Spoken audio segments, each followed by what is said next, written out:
क्या आपको पता है हमारे बीच 7 लोग ऐसे हैं जो महाभारत से लेकर आज तक कलयुग में भी जीवित हैं। आपने अमृता की कहानियां तो सुनी होंगी, लेकिन क्या आप जानते हैं कि ये अमर चिरंजीवी कल के अवतार से मिलने वाले हैं? जी हां दोस्तों, आज हम बात करेंगे उन 7 चिरंजीवियों की जिनके बारे में कहा जाता है कि वो कलयुग के अंत में भगवान विष्णु के 10वें अवतार कल की अवतार से मिलेंगे। ये चिरंजीवी कौन है, क्यों अमर हैं और कल की अवतार से उनकी क्या भूमिका होगी? आज इस वीडियो में हम इन सभी सवालों के जवाब ढूंढेंगे, तो वीडियो को अंत तक जरूर देखें और चिरंजीवियों और कल की अवतार के रहस्यों से पर्दा उठाएं। सबसे पहले बात करते हैं गुरु द्रोणाचार्य के पुत्र अश्वत्थामा की। महाभारत के युद्ध में अश्वत्थामा ने अपने पिता की मृत्यु का बदला लेने के लिए पांडव पुत्रों की हत्या का प्रयास किया था। क्रोध में अंधे होकर उन्होंने ब्रह्मास्त्र का प्रयोग किया, जिससे गर्भवती द्रौपदी के गर्भ को नुकसान पहुंचा। इस जघन्य अपराध के लिए भगवान श्री कृष्ण ने अश्वत्थामा को श्राप दिया। श्राप था कि अश्वत्थामा को अनंत काल तक पृथ्वी पर भटकना होगा। उनके घाव कभी नहीं भरेंगे और ना ही उन्हें मृत्यु का वरदान मिलेगा। कहा जाता है कि आज भी अश्वत्थामा इस धरती पर भटक रहे हैं, अपने पापों की सजा भुगत रहे हैं। उनके शरीर से लगातार पीप और रक्त बहता रहता है, जो उनके दर्द और पीड़ा का प्रतीक है। कुछ लोगों का दावा है कि उन्होंने अश्वत्थामा को देखा है, कहीं घने जंगलों में तो कहीं सुनसान नदियों के किनारे। कहा जाता है कि अश्वत्थामा भगवान शिव के परम भक्त हैं और हर रोज शिवलिंग पर फूल चढ़ाते हैं। अब सवाल यह है कि क्या वाकई में अश्वत्थामा आज भी जीवित हैं?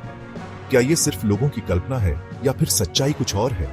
एक मान्यता यह भी है कि कलयुग के अंत में कल के अवतार के आगमन पर अश्वत्थामा को उनके श्राप से मुक्ति मिलेगी। क्या यह भविष्यवाणी सच होगी? अब बात करते हैं महाभारत के रचयिता महर्षि वेद व्यास की। वेद व्यास को भगवान विष्णु का अवतार भी माना जाता है। उन्होंने ही हमें महाभारत जैसे महान ग्रंथ दिए, जिसमें धर्म, कर्म और मोक्ष का ज्ञान समाहित है। वेद व्यास को अमर होने का वरदान मिला था। कहा जाता है कि जब तक इस धरती पर वेदों का ज्ञान रहेगा, तब तक वेद व्यास भी जीवित रहेंगे। वेद व्यास ने ही महाभारत को लिखवाने के लिए भगवान गणेश को चुना था। कहा जाता है कि वेद व्यास के लिखने की गति इतनी तेज थी कि भगवान गणेश को भी अपनी लेखनी तेज करनी पड़ी। वेद व्यास का ज्ञान और उनकी दूरदृष्टि अद्भुत थी। उन्होंने महाभारत के युद्ध से पहले ही उसके परिणाम देख लिए थे। कहा जाता है कि वेद व्यास आज भी हिमालय में ध्यानमग्न हैं और कल के अवतार के आगमन की प्रतीक्षा कर रहे हैं। कल के अवतार को धर्म की स्थापना में वेद व्यास का मार्गदर्शन मिलेगा। वे कल के अवतार के गुरु भी होंगे। क्या वेद व्यास वाकई में आज भी जीवित हैं? क्या कल के अवतार को उनका ज्ञान और मार्गदर्शन मिलेगा? अब बारी है पवन पुत्र हनुमान की, जो भक्ति, शक्ति और बुद्धि के प्रतीक हैं। रामायण में हनुमान जी ने भगवान राम की सेवा में अतुलनीय योगदान दिया था। उनकी शक्ति का तो कोई जवाब ही नहीं। समुद्र पार करना हो या फिर लंका दहन, हनुमान जी ने अपनी शक्ति से असंभव को भी संभव कर दिखाया। हनुमान जी को अमर होने का वरदान मिला था। कहा जाता है कि जब तक इस धरती पर भगवान राम का नाम रहेगा, तब तक हनुमान जी भी जीवित रहेंगे। हनुमान जी को भगवान शिव का रुद्र अवतार भी माना जाता है। उनकी भक्ति और शक्ति का कोई दूसरा उदाहरण नहीं मिलता। कहा जाता है कि हनुमान जी आज भी इस धरती पर मौजूद हैं और कल के अवतार के आगमन का इंतजार कर रहे हैं। कल के अवतार के धर्म युद्ध में हनुमान जी उनकी मदद करेंगे। उनकी शक्ति और भक्ति कल के अवतार के लिए वरदान साबित होगी। क्या हनुमान जी वाकई में आज भी जीवित हैं? क्या कल के अवतार को उनकी शक्ति और भक्ति का साथ मिलेगा? रावण का भाई, लंका का राजा, लेकिन धर्म का पक्का। जी हां, बात हो रही है विभीषण की, जिन्होंने अधर्म के साम्राज्य में रहकर भी धर्म का साथ नहीं छोड़ा। विभीषण रावण के छोटे भाई थे, लेकिन उनके विचार रावण से बिल्कुल अलग थे। जहां रावण अधर्म का प्रतीक था, वहीं विभीषण धर्म का। जब रावण ने माता सीता का हरण किया, तब विभीषण ने रावण को ऐसा न करने के लिए बहुत समझाया, लेकिन रावण ने उनकी एक न सुनी। विवश होकर विभीषण ने भगवान राम की शरण ली। उन्होंने भगवान राम को रावण की सारी शक्तियों और कमजोरियों के बारे में बताया, जिससे भगवान राम को रावण पर विजय प्राप्त करने में मदद मिली। भगवान राम ने विभीषण को लंका का राजा बनाया। विभीषण ने अपनी बुद्धिमानी और न्यायप्रियता से लंका पर शासन किया। कहा जाता है कि विभीषण को अमर होने का वरदान मिला था और वो आज भी जीवित है। कल के अवतार के आगमन पर विभीषण उन्हें धर्म युद्ध में अपनी सलाह और समर्थन देंगे। विभीषण की कहानी हमें सिखाती है कि धर्म का साथ कभी नहीं छोड़ना चाहिए, चाहे परिस्थितियां कैसी भी हों। महाभारत के युद्ध में एक योद्धा ऐसा भी था जो दोनों ही पक्षों का सम्मान करता था। जी हां, बात हो रही है कृपाचार्य की, जो अपने धर्म और ज्ञान के लिए प्रसिद्ध थे। कृपाचार्य कौरवों और पांडवों दोनों के ही गुरु थे। उन्होंने दोनों ही पक्षों को समान रूप से शिक्षा दी। यही कारण था कि महाभारत के युद्ध में भी कृपाचार्य दोनों ही पक्षों का सम्मान करते थे। कृपाचार्य को अमर होने का वरदान मिला था। कहा जाता है कि जब तक इस धरती पर धर्म और ज्ञान का नाश नहीं होता, तब तक कृपाचार्य भी जीवित रहेंगे। कृपाचार्य धनुर्विद्या के महान गुरु थे। अर्जुन, भीम, युधिष्ठिर जैसे महान योद्धाओं को धनुर्विद्या की शिक्षा कृपाचार्य से ही मिली थी।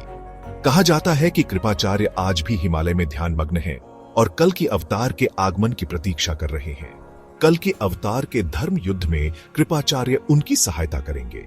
उनका ज्ञान और अनुभव कल के अवतार के लिए बहुत काम आएगा। कृपाचार्य की कहानी हमें सिखाती है कि हमें हमेशा धर्म और ज्ञान का साथ देना चाहिए, चाहे परिस्थितियां कैसी भी हों। भगवान विष्णु के छठे अवतार परशुराम क्रोध और शक्ति के प्रतीक माने जाते हैं। उन्होंने पृथ्वी से 21 बार क्षत्रियों का नाश किया था। परशुराम जी को भगवान शिव से अस्त्र शस्त्र चलाने की शिक्षा मिली थी। वो भगवान शिव के परम भक्त थे। उनके पास परशु नाम का एक दिव्य फरसा था, जिसे भगवान शिव ने उन्हें दिया था। परशुराम जी ने धरती से दुष्ट क्षत्रियों का नाश करके धर्म की स्थापना की। वो एक महान योद्धा होने के साथ साथ एक महान गुरु भी थे। कहा जाता है कि परशुराम जी आज भी महेंद्रगिरी पर्वत पर ध्यानमग्न हैं और कल के अवतार के आगमन की प्रतीक्षा कर रहे हैं। कल के अवतार को धनुर्विद्या की शिक्षा परशुराम जी से ही मिलेगी। परशुराम जी कल के अवतार को धर्म युद्ध के लिए तैयार करेंगे। परशुराम जी की कहानी हमें सिखाती है कि हमें अन्याय के खिलाफ आवाज उठानी चाहिए और धर्म की स्थापना के लिए हमेशा तैयार रहना चाहिए। मार्कंडेय ऋषि भगवान शिव के परम भक्त, जिन्हें अमर होने का वरदान मिला था, उनकी कहानी अद्भुत है और हमें जीवन और मृत्यु का सही अर्थ समझाती है। मार्कंडेय ऋषि के माता पिता निःसंतान थे। उन्होंने भगवान शिव की घोर तपस्या की और उनसे पुत्र प्राप्ति का वरदान मांगा। भगवान शिव ने उन्हें 2 विकल्प दिए। पहला, एक अल्पायु लेकिन गुणवान पुत्र और दूसरा, दीर्घायु लेकिन साधारण पुत्र। मार्कंडेय ऋषि के माता पिता ने पहला विकल्प चुना। उन्हें विश्वास था कि उनका पुत्र भले ही कम समय के लिए ही सही, लेकिन इस दुनिया में अपनी छाप जरूर छोड़ेगा। और हुआ भी ऐसा ही। मार्कंडेय ऋषि बचपन से ही बहुत तेजस्वी और बुद्धिमान थे। उन्होंने कम उम्र में ही वेदों का ज्ञान प्राप्त कर लिया था, लेकिन उनकी किस्मत में कुछ और ही लिखा था। जब वो 16 वर्ष के थे, तब यमराज उन्हें लेने आए। मार्कंडेय ऋषि ने भगवान शिव की आराधना की। भगवान शिव ने प्रकट होकर यमराज को रोक दिया और मार्कंडेय ऋषि को अमर होने का वरदान दे दिया। कहा जाता है कि मार्कंडेय ऋषि आज भी इस धरती पर मौजूद है और कल के अवतार के आगमन का इंतजार कर रहे हैं। कल के अवतार को धर्म की स्थापना में मार्कंडेय ऋषि का आशीर्वाद और मार्गदर्शन प्राप्त होगा। दोस्तों, ये थे 7 चिरंजीवी जो कलयुग के अंत में कल के अवतार से मिलेंगे। इनकी कहानियां हमें धर्म, कर्म और मोक्ष का ज्ञान देती हैं। क्या वाकई में ये चिरंजीवी आज भी हमारे बीच मौजूद हैं? क्या कल के अवतार को इनका साथ और मार्गदर्शन मिलेगा? इन सवालों के जवाब तो वक्त के गर्भ में छिपे हैं, लेकिन इतना तो तय है कि इन चिरंजीवियों की कहानियां हमें हमेशा प्रेरित करती रहेंगी। अगर आपको ये वीडियो पसंद आया हो तो इसे लाइक और शेयर जरूर करें। और हां, कमेंट करके हमें यह भी बताएं कि आप कल के अवतार के बारे में क्या जानते हैं। क्या आप मानते हैं कि कल के अवतार का जन्म हो चुका है? अपने विचार जरूर शेयर करें।